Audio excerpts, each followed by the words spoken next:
Study Track presents critical analysis of class 10th English poem Fire and Ice. This poem is written by celebrated American poet Robert Frost. You will always think that human beings are better than robots because they are emotional. But can human emotions be destructive? Yes, Robert Frost feels so because he believes that there are two dangerous traits of human beings which can bring a catastrophic end to this world. The poem revolves around the age old question of whether the world will end in fire or in ice. This is similar to another age old question whether it would be preferable to freeze to death or burn to death. The poet determines that either option would achieve its purpose efficiently well. Let us look at the first stanza.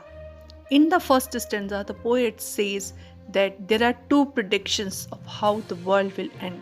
Some say it will end in fire, whereas others say that it will end in ice. But according to the poet, fire stands for desire, greed, avarice, lust, and the more you try to satisfy them, the more they grow, and they spread rapidly like fire and can engulf your whole life. A person may become selfish and sometimes cruel.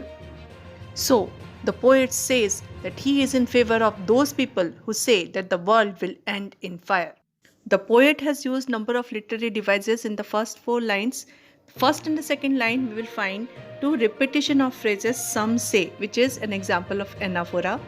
Then assonance is used in the fourth line when repetition of vowel sound O with those who favor fire, and alliteration is used with favor fire, and poet has also used imagery and symbolism. Second stanza. In the second stanza, the poet is very much sure of the destruction of the humanity. He first talks about the destruction caused by fire, and in case if it fails, then ice will result into hatred that will end humanity one day.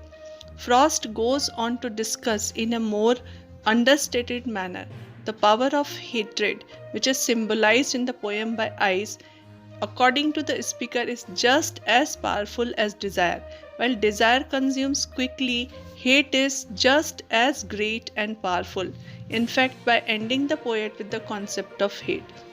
In these lines, the poet compares the nature of ice with hatred, feeling of humans with other human beings, as ice can make the body numb, and with its prolonged contact, similarly, hatred can also give the numbness to our minds and thoughts, and so it can make us insensitive and cruel.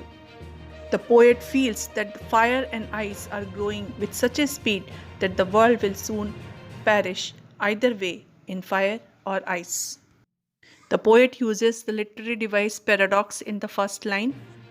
Then this poem is very rich in symbolism and imagery. Fire is a symbol of desire, greed, lust, avarice, and ice is a symbol of cruelty, intolerance, rigidity, insensitivity, and coldness. It is a very small but very profound and philosophical poem. Its rhyming scheme is A B A A B C B C B. And in this poem, the poet very artistically underpins the deep philosophy that we let our emotions rule us, and if we don't control them, they will surely destroy everything around us.